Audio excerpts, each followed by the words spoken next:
მოგესალმებით. ეს პირველი არხია და თქვენ უყურებთ საქართველოს ყველაზე მნიშვნელოვან ახალგაზრდულ პროექტს წიგნების თარო. მე ამ შოუს წამყვანი ალექსანდრე ლორთქიფანიძე ვარ და დღეს წიგნების თაროს მე-13 სტუდენტური სეზონის მეოთხედფინალში ერთმანეთს დაუპირისპირდებიან. თავისუფალი უნივერსიტეტის გუნდი ინდიაურა და ილიას სახელმწიფო უნივერსიტეტის გუნდი ყინული 9. გამარჯობა, ძვირფასო მოთამაშეებო, როგორ გიკითხოთ?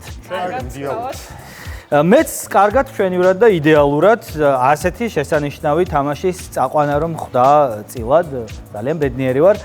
თუ კარგად ითამაშებთ, კიდევ უფრო გავბედნიერდები და რაც თავარია თქვენ იქნებით ბედნიერები თუ მოიგებთ, იმიტომ რომ გადახვალთ ნახევარფინალში და გააგრძელებთ ბრძოლას მთავარი პრიზის მოსაპოვებლად, რომელიც გახლავთ საზაფხულო სკოლა კემბრიჯში.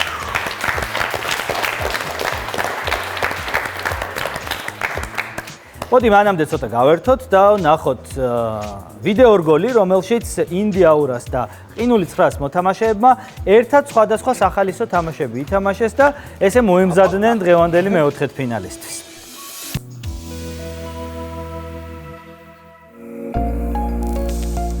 წიგნების თაროს გენერალური პარტნიორია PSP, საქართველოს ფარმაციის ლიდერი. წიგნების თაროს გენერალური სპონსორია წყალი მთის. იცხოვრეს რო ყოფილად.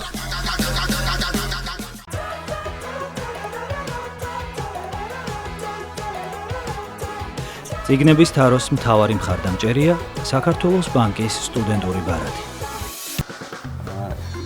მდინარე კვაიზე. მდინარე პირველი. აუჯო მდინარეა? ეს სადახატა. სამნინავში ძაღლს თუ არ ჩავთვლით ან რამე? არა, კაი. შავი წყალი. შავი წყალი. კი ბატონო. კაი ბიჭი. კარგი ბიჭი. ეს რაღაცა რუბელი. ნაყინი. სახა ვულკანია? ვულკანის მეტრფე მაშინ? ეს რა გემია? კუნძულია ეგ? საიდუმლო კუნძული? რაღაც 7 კუნძულის ფრეი არის. 7 ხუთი. ეს რა არის? კუნძული არ არის. კაცი, კუნძული, გემით მიდის, კაცი კუნძული და გემი არა. ის 7 მეხუთედი რა არის? ის არა. გემი ჩაეძირა, კაცი, მარკესის არის? რობინზონ კრუზო? всё. ეს ხომ მაგარია? ეგ რა იყო? პარასტევ. 7 კვირიდან მეხუთედი. ავტორი ვარ? არა. პერსონაჟი? კაცი? კი. ამერიკული ლიტერატურის მე-20 საუკუნის? არა. 21-ესი? არა. მე-19-ესი? შევედით ჩიხში. არა. კაი, ძალიან ცნობილი ვარ? ძალიან ცნობილი. ფილმით ცნობილი მაქვს? არც არა. არც ისე, კაი. ცოლი მყავს? არა. აი, არავინ არ მახსენდება. კარგი, რამე საინტერესო საქმიანობას ვეწევი? არა, ის და მაინც არა. წერალი ვარ? არა. ჟურნალისტი? არა. სახელიც და გვარიც მაქვს, ხო? თუ კი. რამეს მაქვს, ზედმეტ სახელი. რაღაცა. არ ვიცი, არაფერი არ მაფიქრდება. მეზე იკითხები თუ ნაწარმოებს. აი, დრო, დახედი, შეგწულა. აუ, ჩემ. პერსონაჟია? არა. წერალი? კი. ცოცხალი? არა. ძანძველი? არა. მე-20 საუკუნე? კი. ევროპა? კი. შეიძლება ითქვას. შეიძლება ითქვას კი არა კი. კი ბატონო. საქართველო? კი. შეიძლება ითქვას რას გვიოქ? საქართველო? მე-20 საუკუნე მითხარით ხო? კი. ერთი წიგნით არის ცნობილი? არა. ბევრს წერდა. კაი. კი, ბევრს. პრინციპში კი. ძირითადად მე-20 საუკუნის პირველი ნახევარი? კი. დასავლეთ საქართველოდან? კი. კი. გამსახურდია? არა. აუ. ნიკოლოზ კიფაინს. აუ.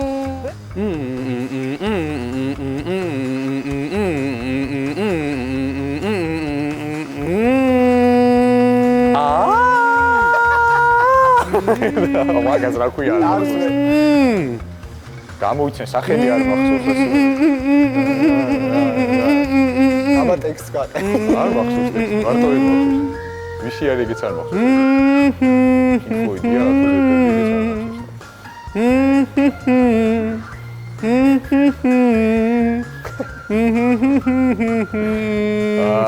ის ხო არ არის ბიჭო, ის საუნდტრეკია. უკარაჩას საუნდტრეკი. აი, ეგრე დაგეწყო თავიდანვე. გამოიცანი? ბიჭო, ადრევე სახელი არ ვიცით როსტა, ხო რა კი? ხო. თავიდანვე ხდებოდი? მივხვდი სახელი არ ვიცი. თავიდანვე კაც სახელი არ ვიცი.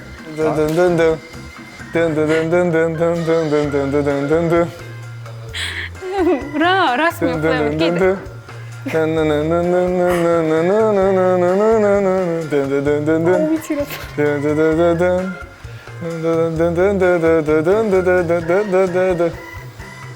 ვაიმე, ქართულია? სუესარა. კიდე მიდი დამავიწყვა. კიდე.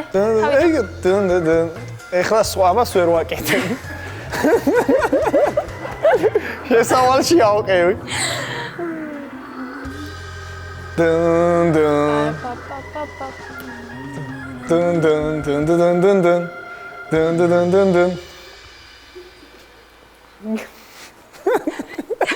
რა? არ ვიცი. დავიწყებ წაგებულ ომს იყო. აუ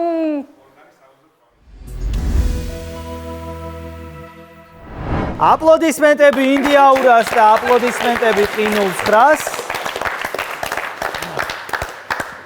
მე აქვე შეგახსენეთ, რომ წიგნების თაროს გენერალური პარტნიორია PSP, საქართველოს ფარმაციის ლიდერი.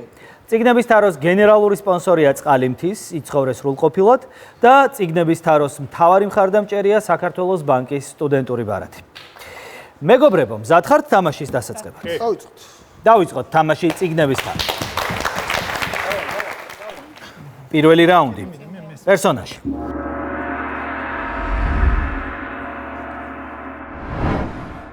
გამოიცანით პერსონაჟი, რომელიც ლიტერატურულ სამყაროს მიმდინარე საუკუნის პირველ დეკადაში მოევლინა. ავტორმა იგი ვიზუალურად საკუთარ შვილზე დააფუძნა, რადგან სწორედ ის იყო პერსონაჟის შექმნის შთაგონება. მას ახასიათებენ როგორც ზღვასავით ცვალებად პიროვნებას, რომლის ქცევის წინასწარმეტყველება რთულია. მიუხედავად ამისა, იგი განსაკუთრებული ერთგულებით გამოირჩევა მეგობრების მიმართ. პერსონაჟის დედა მოგვიანებით სხვა მამაკაცზე დაქორწინდა, რადგან მისთვის, როგორც დიდი სამეულის ერთ-ერთი შთამომავლისთვის, პოტენციური საფრთხეები აერიდებინა. იგი განსაკუთრებულ შესაძლებლობებს ეუფლება, რომლებიც სერიის განვითარებასთან ერთად ძლიერდება. გამოცნობას გაგიმარტივებთ თუ გეტყვით, რომ ერთ-ერთი ყველაზე ცნობილი ფენტეზი სერიის ამ პროტაგონისტის მთავარ ძალას წყლის კონტროლი წარმოადგენს. ინდიაურა? მიდი. კატარა? ეს არ არის სწორი პასუხი. არა. ეს არ არის სწორი პასუხი. დავასრულებ შეკითხვას ყინული ცხრასთვის. წყლის კონტროლი წარმოადგენს უნარი, რომელიც მამისგან ერგო. ვერსია არ არის 30 წამი ფიქრისთვის.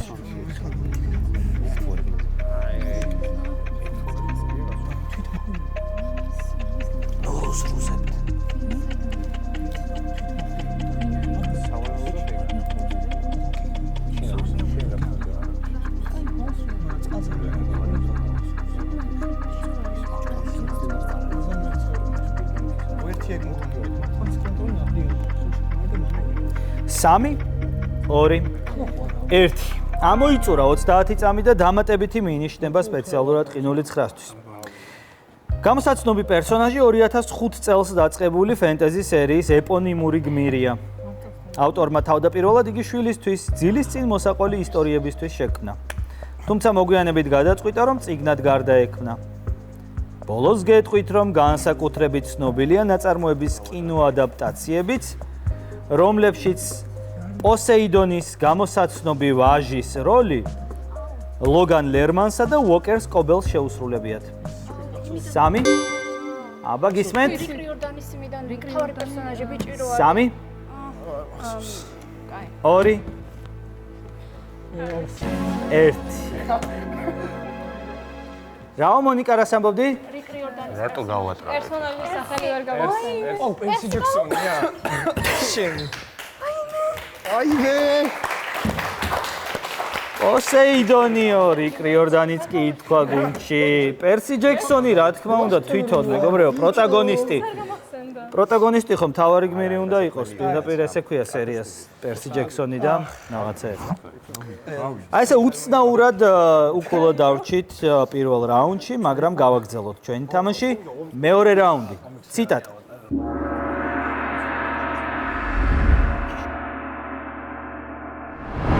სიმშვიდე დიდი ხანი არ გაგრძელებულა.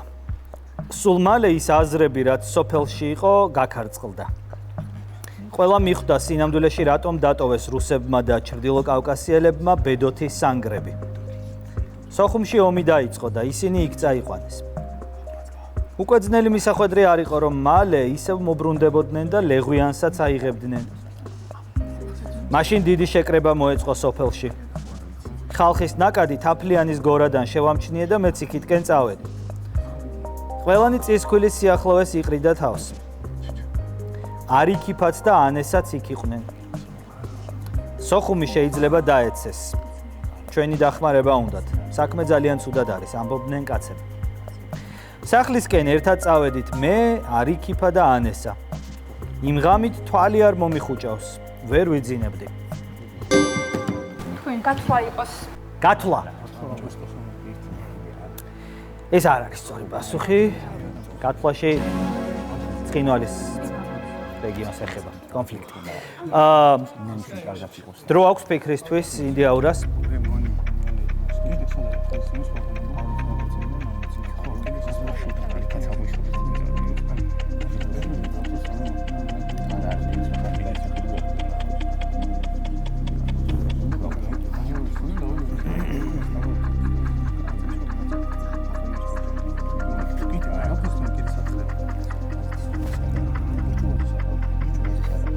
სამი, 2, 1. ამოიწურა 30 წამი და დამატებითი მინიშნება ინდიაურასთვის.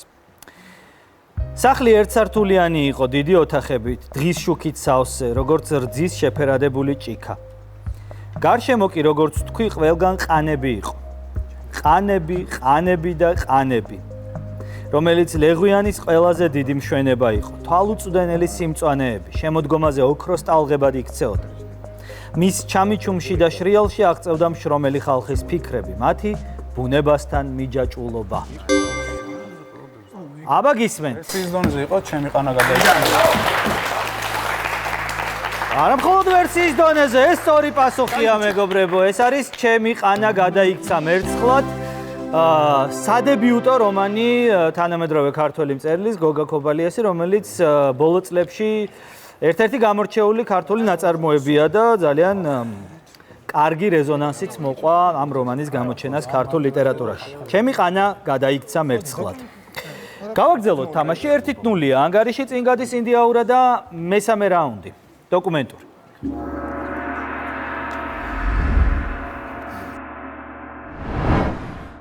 გამოიცანით ნაწარმოები, რომელიც გასული საუკუნის პირველ ნახევარში გამოიცა. ავტორმა მას ერთგვარი ესთეტიკური მოგზაურობა უწოდა. ნაწარმოების შექმნის მიზანს უცნობი და დავიწყებული ჟანრის თავიდან აღმოჩენა და ხალხისთვის გაცნობა წარმოადგენდა. იგი 4 ნაწილისგან შედგება, რომელთაგან პირველი ნაწილი მე-19 საუკუნის გამორჩეული პიროვნებების შემოქმედებას მოიცავს. გამოსაცნობი ნაწარმოები ჯერ კიდევ საბჭოთა ნაციონალიზმის პერიოდში იქცა ნოსტალგიის საგნად. ნოდარ გრიგორაშვილის თქმით, ნაწარმოებში ავტორის ორი დიდი ვნება, პოეზია და ქალაქი გადაიკვეთა. გამოსაცნობ ნაწარმოებში წარმოდგენილია მდიდარი მასალა მე-19 საუკუნის მეორე ნახევრისა და მე-20 საუკუნის დასაწყისის დედაქალაქის ადათ-წესების, ზნე-ჩვეულებების, ყოფა ცხოვრებისა თუ ტრადიციების შესახებ. ვერსია არ ჩანს 30 წამი ფიქრისთვის.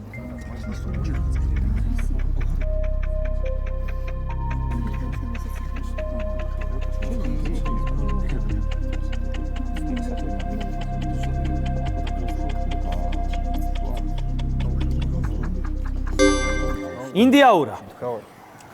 იყოს ძველი თბილისის ლიტერატურული ბოჰემა. სრული სიჩუმით ხვდება დარბაზი ამ ვერსიას და ამაოდ, იმიტომ რომ ეს სწორი პასუხია. ეს არის ძველი თბილისის ლიტერატურული ბოჰემა იოსებ გრიშაშვილის.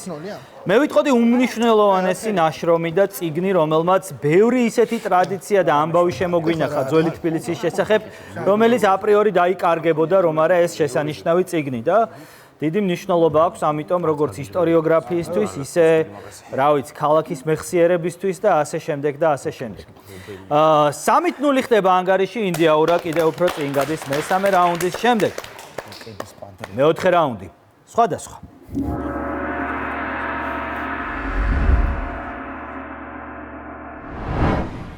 ახლა კი დაასახელეთ ის, რაც ყველა თქვენგანს უნახავს. მას საკმაოდ დიდი ადგილი უჭირავს სხვადასხვა კულტურაში. მაგალითად, ეგვიპტურ მითოლოგიაში მას შუტს ეძახდნენ და მიაჩნდათ, რომ ადამიანის ნაწილს შეიცავდა. გამოსაცნობ ცნებას დიდი მნიშვნელობა აქვს ასტრონომიაში. ერთი ვერსიით გამოსაცნობი ცნებით წარმოშობილი ასტრონომიული მოვლენის მომსწრე გახდა მირიან მეფე. ზის დაბნელება. დარწმუნებული ხარ, რომ ყველა თქვენგანს გინახავთ მზის დაბნელება? გინახავს? წესით.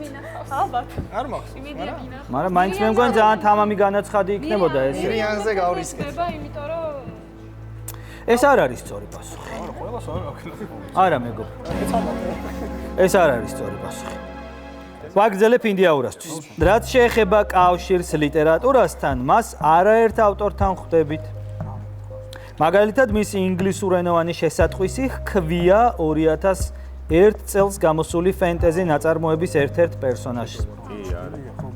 გარდა ამისა, იგი ფიგურირებს თანამედროვე ქართველი მწერლის დოკუმენტური ნაწარმოების სათაურში, რომელშიც ავტორი მე-20 საუკუნის საქართველოს 10 წლეულებად დაყოფილ პერიოდებს მიმოიხილავს. ჩრდილი. ეს არის ჩრდილი. რა ქვია ნაწარმოებს? არის ჩრდილი შედოუარი. ქართულს. ჩრდილი გზაზე. ჩრდილი არის საფორტო. ჩრდილი გზაზე და იქ ამერიკელ ღმერთებზე იყო საუბარი და შედოუს. კი ბატონო და გამოსაცნობით ცნებით წარმოშობილი ასტრონომიული მოვლენის მომსწრე. ანუ ასტრონომიული მოვლენა შეიძლება, მაგრამ ცნებით წარმოშობილი ცნება გვინდოდა ამ შემთხვევაში, ხო? 6-0 ინდიაურა წინ გადის და გავაგრძელოთ თამაში. მეხუთე რაუნდი. ვიდეო შეკითხვა.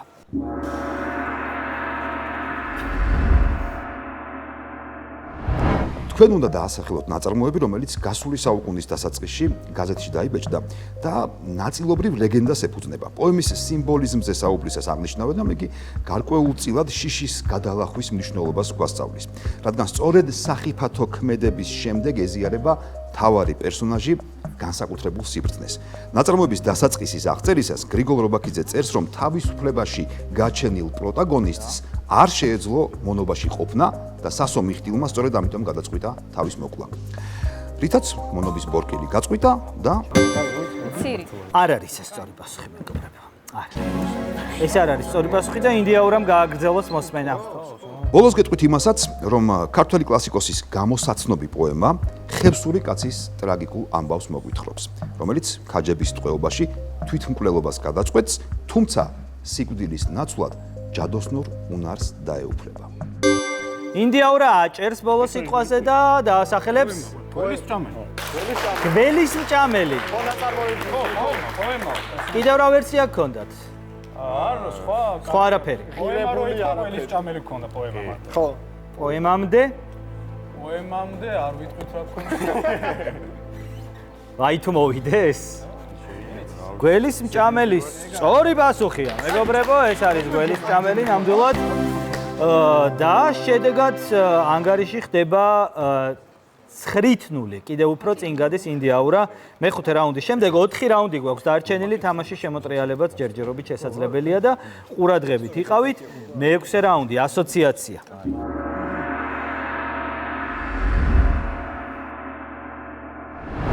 $1745 წელი. აჯანყება. ძმები. მონეტა. გაყოფა. მხარეები. განხეთქილება. მეკობრეები. თავის დაღწევა.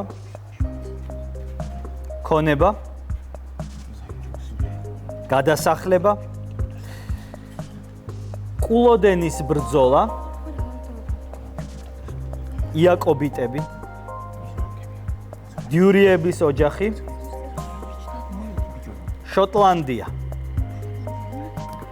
ვერსია არ ჩანს, 30 წამი იფიქრეთ.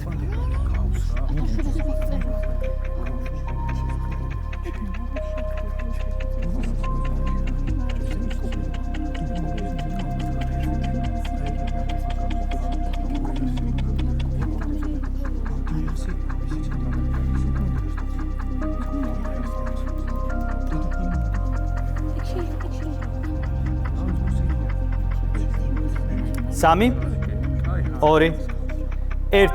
დამატებით მინიშნებას მივადექით ორივე გუნდი და ვაგრძელებთ ერთი ქულისთვის ბრძოლას. ყურადღებით.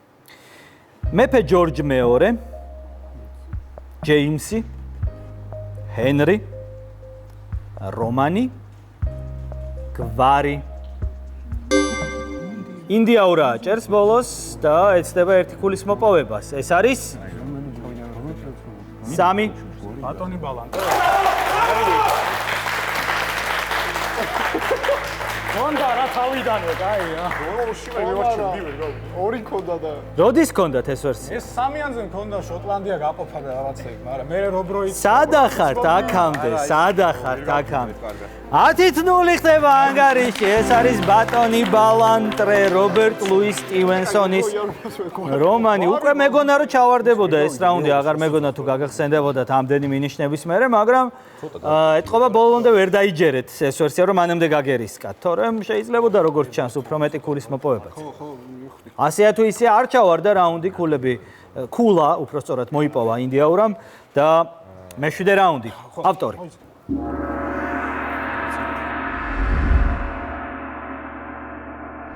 დაასახელეთ ავტორი, რომელიც სამყაროს გასული საუკუნის მეორე ნახევარში მოევლინა. მამამისი ცნობილი პოეტი და კრიტიკოსი იყო. წერალმა უნივერსიტეტი ლიტერატურის სპეციალობით დაამთავრა.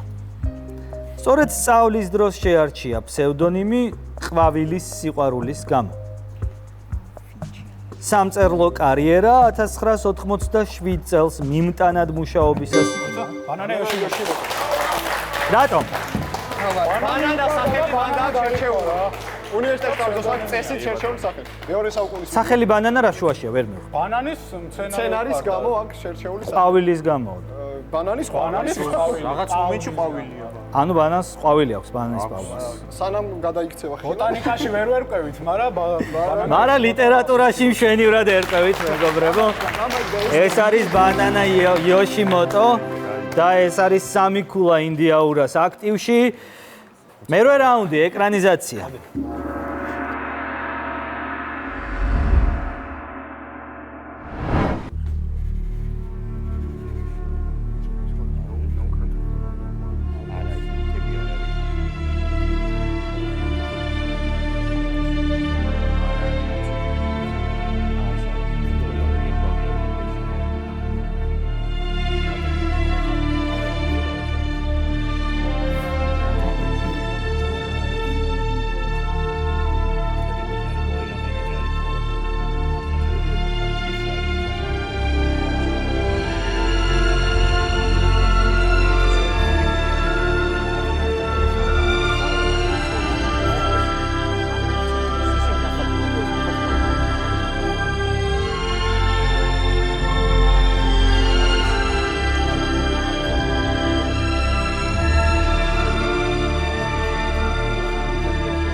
წერს ყინული 9. უკანასკნელი მოჰიკანი? უკანასკნელი მოჰიკანი სწორი პასუხია.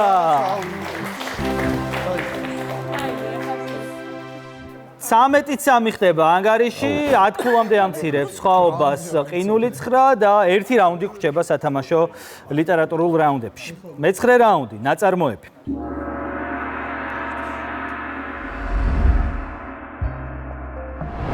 დაასახელეთ ნაწარმოები, რომელიც ლიტერატურულმა სამყარომ გასული საუკუნის პირველ ნახევარში იხილა. იგი 18 ნაწილისგან შედგება და გამოცემისთანავე ძალიან პოპულარული გახდა. ტექსტი დატვირთულია ავტორისთვის დამახასიათებელი პოეტური სიმბოლოებითა და მეტაფორებით. აღსანიშნავია, რომ ნაწარმოებმა ავტორს თელს ესპანურენოვან სამყაროში გაუთქვა სახელი. და მიუხედავად მომავალში დრამატურგობით მიღებული პატივისა, სწორედ გამოსაცნობი კრებული ითვლება მწერლის მაგნუმ ოპუსად. კრებულის მოქმედების მთავარი არეალი ანდალუსიაა, ხოლო ავტორი კრიტიკოსთა აზრით ერთი კონკრეტული ეთნიკური ჯგუფის ამბებისა და კულტურის თხრობით აბა ინდიაურა. რაზე დავობთ არ ვიცი? ოშური რომანსერო. მიიღო რაღაც პატივი, აუცილებლად. და რაზე დავობთ? რაზე დავობთ? ნობელი გავიგეთ მე ნობელი არა ხო არა ხო პატივის არა ეგა რა წესით რა გაუცნაური განხილვა გაქვთ ხოლმე. ანუ ძალიან აშკარად სწორი ვერსია არის ხოლმე გუნდში და რაღაცაზე კამათობთ ხოლმე და ვეღარ ხვდები რაღაც არჩევთ რაღაცზე კამათობთ. ეს არის ბოშური რომანსერო, რა თქმა უნდა. ფედერიკო გარსია ლორკას ძალიან ცნობილი წიგნი ბოშური რომანსერო, რომელმაც კიდევ 3 ქულა მოუტანა ინდიაურას და 16-3 ხდება შედეგად. ანგარიში დაიბრუნეს უპირატესობა, რომელიც წინა რაუნდამდე ჰქონდათ. შედეგად ამოიწურა ძირითადი რაუნდების ეტაპი და ახლა უნდა გადავიდეთ ქართულ რაუნდებზე, შესაბამისად მოიკრივეთ ყურადღება. წიგნების თაროს გენერალური პარტნიორია PSP, საქართველოს ფარმაციის ლიდერი. წიგნების თაროს გენერალური სპონსორია წყალი მთის. იცხოვრეს რო ყოფილად.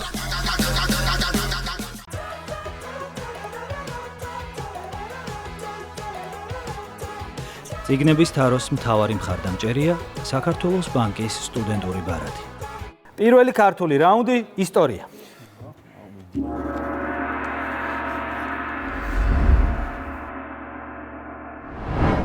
გამოიცანით პიროვნება საქართველოს ისტორიიდან, რომელიც მე-19 საუკუნის პირველ ნახევარში დაიბადა. განათლება მან ტრადიციულ შინაურ სკოლაში მიიღო. მიუხედავად პირად ცხოვრებაში არ გამართლებისა, იგი ცხოვრების ბოლომდე ესწრაფოდა სიახლეებს. ლიტერატურულ აქტივობასთან ერთად ხშირად წერდა პოლიტიკურ თემებზე. განსაკუთრებით თანასწორობაზე. შეიმუშავა წერა-კითხვის სწავლების საკუთარი მეთოდოლოგიაც.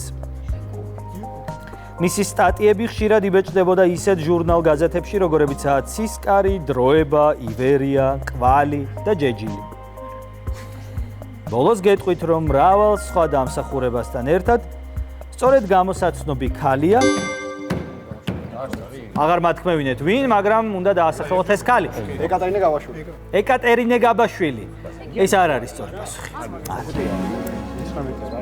ეს არ არის სწორი პასუხი და დავასრულებ ყინული 9-თვის და ყველაფერი ნათელი გახდება. გამოსაცნობი ქალია პირველი ქართული კულინარიული ბარბარე ჯორჯაძე. ეს არის ბარბარე ჯორჯაძე, არც ყინული 9 მაცა და პირველი ქართული კულინარიული წიგნის ავტორი არის ბარბარე ჯორჯაძე და მისი რეცეპტები სხვათა შორის აღადგინეს და საკმაოდ საინტერესო კულინარიული შედეგებიც მიიღეს თანამედროვე ქართველმა კულინარებმა. ორი ქულა ყინული 9-ს, მეორე ქართული რაუნდი, გეოგრაფია.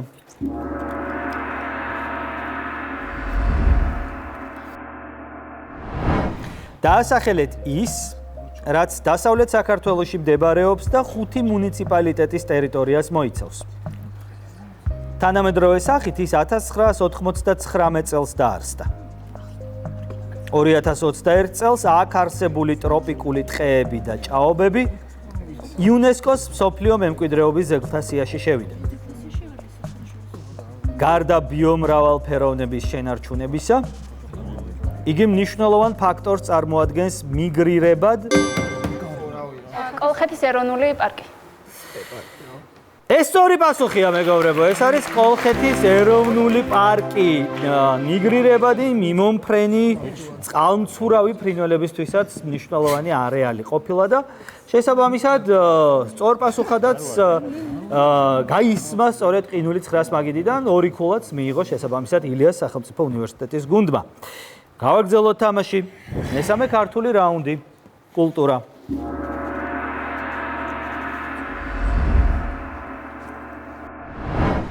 გამოიცანით ხელოვანი, რომელიც გასული საუკუნის 20-იან წლებში დედაქალაქში დაიბადა. 1942 წელს ჩაირიცხა თბილისის კონსერვატორიაში. მიუხედავად მეორე მსოფლიო ომში გაწვევისა, მაინც მოახერხა სასწავლებლის წარჩინებით დასრულება ომიდან დაბრუნების შემდეგ. გამოსაცნობი კომპოზიტორის ნაწარმოებებში ხშირად იჩენს თავს ქართული ლიტერატურა. შექმნილი აქვს რა ისეთი ნაწარმოებები, როგორებიცაა მთვარის მოტაცება, სამი ნოველა და მინდია. მინიჭებული აქვს საქართველოს სახალხო არტისტის წოდება. ბოლოს გეტყვით, რომ გამოსაცნობი ქართველი კომპოზიტორი 1989 წელს გარდაიცვალა და დიდუბის საზოგადო მოღვაწეთა პანთეონშია დაკრძალული. ინდიაურა. ვიქტორ დოლიძე იყოს. ვიქტორ დოლიძე. ეს არ არის სწორი პასუხი, მეგობრებო. არ არის საუბარი ამ შემთხვევაში ვიქტორ დოლიძეზე. ყინული 900 აქვს უფლება დააფიქსიროს თავისი ვერსია. ლაღიძე. არც ეს არის სწორი პასუხი. არა, ჯანხჩულაღიძე უნდა მეცოდეს. არა. ეს არის თაქთაქიშვილი. ოთარ თაქთაქიშვილი, მეგობრებო. მისი დასახელების შემთხვევაში მიიღებდით 2 ქულას, მაგრამ ვერ მიიღეთ. ამიტომ ხელოვნების რაუნდზე ვცადოთ ბედი. არჩევი ამას. გიორგი, მარი, პირველი ზოგადი რაუნდი. ხელოვნება.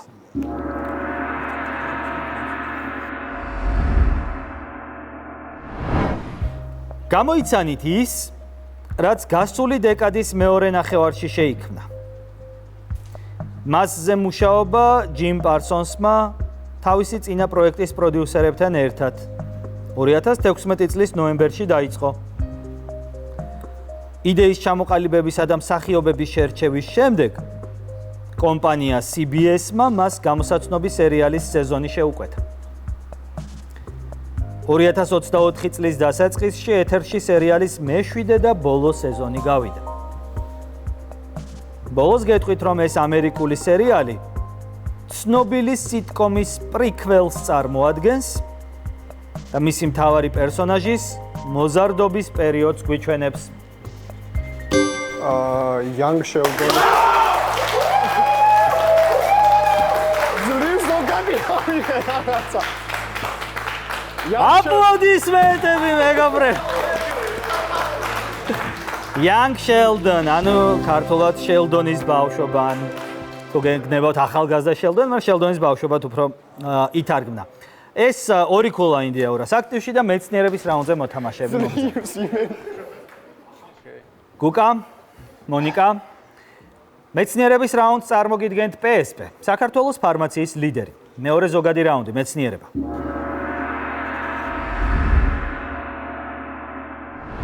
გამოიცანით მეცნიერი, რომელიც მე-17 საუკუნის პირველ დეკადაში ფაენცაში დაიბადა.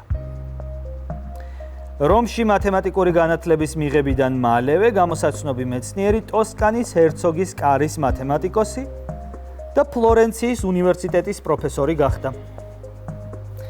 მისი ყველაზე ცნობილი შრომები პნევმატიკისა და მექანიკის საკითხებს ეხება. მანვე განავითარა ატმოსფერული წნევის თეორია. გამოიგონა ვერცხლისწყლიანი ბარომეტრი და ჩაუყარა საფუძველი გუკა ტორიჩელი? ჩაუყარა საფუძველი ჰიდრავლიკას. ეს არის ევანჯელისტა ტორიჩელი, რა თქმა უნდა. ევანჯელისტა ტორიჩელი. კარგია რომ ეს რაუნდი სიცარიელეში არ გავატარეთ, გამოიცანი და დამსახურებული 2 ქულაც მოუტანე გუნდს. სპორტის რაუნდზე მოთამაშეებს უხმეთ.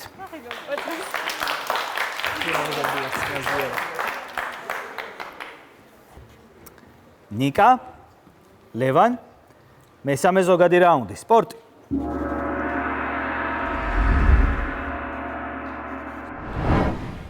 გამოიცანით ადამიანი, რომელიც მე-19 საუკუნის შუაში ქვეყნის დასავლეთში დაიბადა. 1873 წელს დაამთავრა ჰაიდელბერგის უნივერსიტეტის იურიდიული ფაკულტეტი. ფლობდა გენერალ-ლეიტენანტის ჩინს. 1891-92 წლებში მონაწილეობა მიიღო მოყვარულთა 2 ტურნირში და 2-ვე ტრიუმფით დაასრულა. 1903-4 წლებში იყო მონტე-კარლოს საერთაშორისო ტურნირების პრეზიდენტი. პიერ და კუპერტეინი. აშკარად არა სპორტსმენი. და რაკნამერემან, ეგაც თუ გახსოვს? ოლიმპიადა აღადგინა. 96 წელს 1800. ეს ინფორმაცია სწორია, მაგრამ პასუხი არ არის სწორი. მეტი არ ვიცოდი არა სპორტსმენი. ნამდვილად და ვაგრძელებ შეკითხვას ნიკასთვის. ინგლისურმა ჟურნალმა The Chess Monthly 1892 წლის ივნის-ივლისის ნომერი მთლიანად გამოსაცნობი ადამიანის შემოქმედებას მიუძღვნა.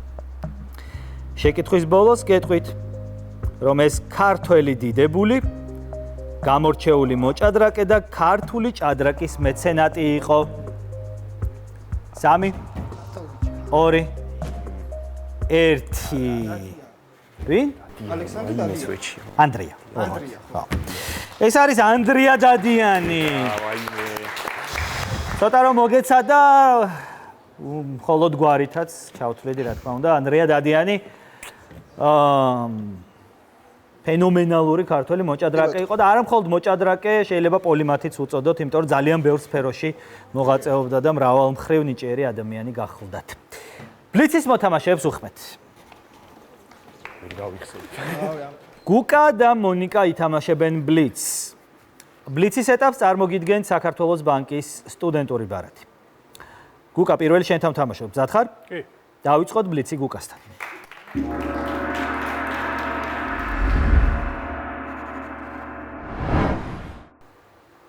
დავიწყოთ, რომელ საუკუნეში დაიწერა ლამაზი მეგობარი? მე-19. სწორი ჰაინრიხ ბიოლის უკაცო? სახლი. სწორი ჰარპერ-ლის და რა ვქვია ადვოკატ ფინჩს? ატიკუსი. სწორი რისპეკალს ხვდებით უილფრიკოს? სწორი ვისი პერსონაჟია პლატონ სამანიშვილი? კრიაშვილი. სწორი რომელ საუკუნეში დაიწერა თეთრიეში? მე-20. სწორი რის თანამონაწილეობის ხდებიან? დანაშაულის ბიბლიაში რა ვქვია ღვთისმშობლის მამას? შენდი. იოაკიმე როულიქთან რა ვქვია ჟურნალისტ კიტერს? რიტა. სწორი კომიქსების რომელ კომპანიას ეკუთვნის დარაჯები? დის. სწორი სადორ მითოლოგიაში ხვდებით ფრეიას? სკანდინავია. სწორი რამეც სახელით ვისწოთ ჰარიეტ მანერს? ონა დიკე გოგო. სწორი ხალხურ ზაფხულში რის მოყვანას თხოვს ყავი რწყილს? შემდეგი. წიწილის რომელ საუკუნეში მოღვაწეობდა ფრანც კაფკა? მე-20. სწორი ვის ლექსიას ალაღობო? ასეიანი. სწორი რომელ კრებულში ხვდებით მეფე შაჰრიარს? 10 დღამე. სწორი ბერძნულ მითოსში ვინ მოკლა მედუზა გორგონა? პერსევსი. სწორი როგორი აკონინის ერასტი? ფანდორინი. სწორი რომელი წელის გმირია ნათან ცუკერმანი? როჩ. სწორი ვინ აწერა გრიგოლ ხანძთელის ცხოვრება? მერჩულე. სწორი შექსპირის შობის მე-12? ღამე. სწორი რომელი გარისთა როგორია ძაღლი? თეთრი. სწორი დიუმასთან რა ქვია დარტანიანის მსახურს? პლანშე. სწორი სადორი ავტორია რობერტ მენასე? ავსტრიელი. სწორი ვის ლექსია საბა? მაჭავერიანი. სწორია, დრო ამოიწურა. დრო ამოიწურა და გუკამ დააგროვა 22 სწორი პასუხი. აპლოდისმენტები შესანიშნავი ბლიცისთვის გუკას. მე კი ვინაცვლებ მონიკასთან, რომელსაც ასევე მოუწევს ახლა ბლიცის თამაში. მზად ხარ? დავიწყოთ ბლიცი მონიკასთან.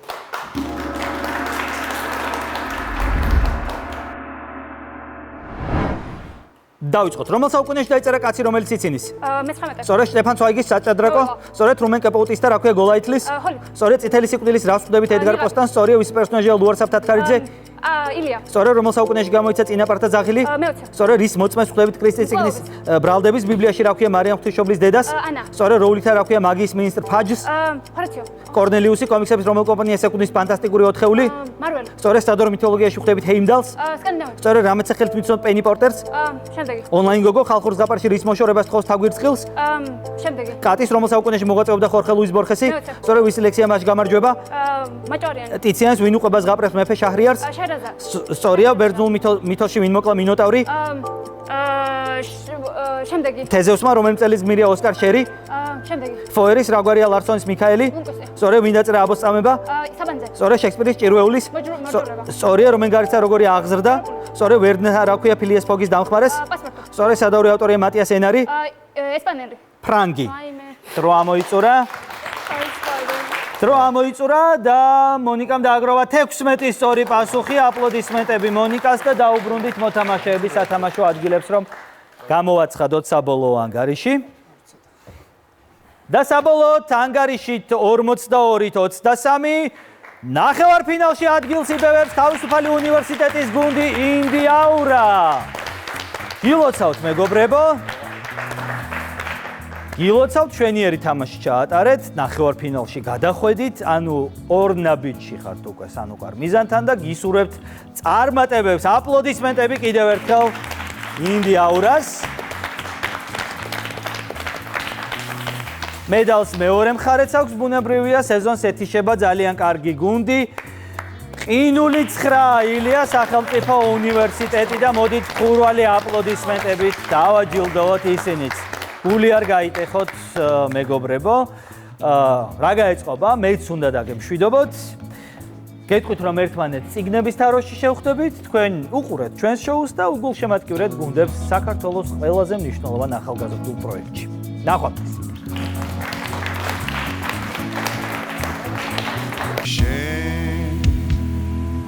ვერ მასწავლი ჭკუას, მასწავლი ჭკუას ანბან განდონ ჩვენ არა გვაქვს ძილის დრო and wings and tan გელოდები ჩვენთან ანბან განდონ ჩვენ არა გვაქვს ძილის დრო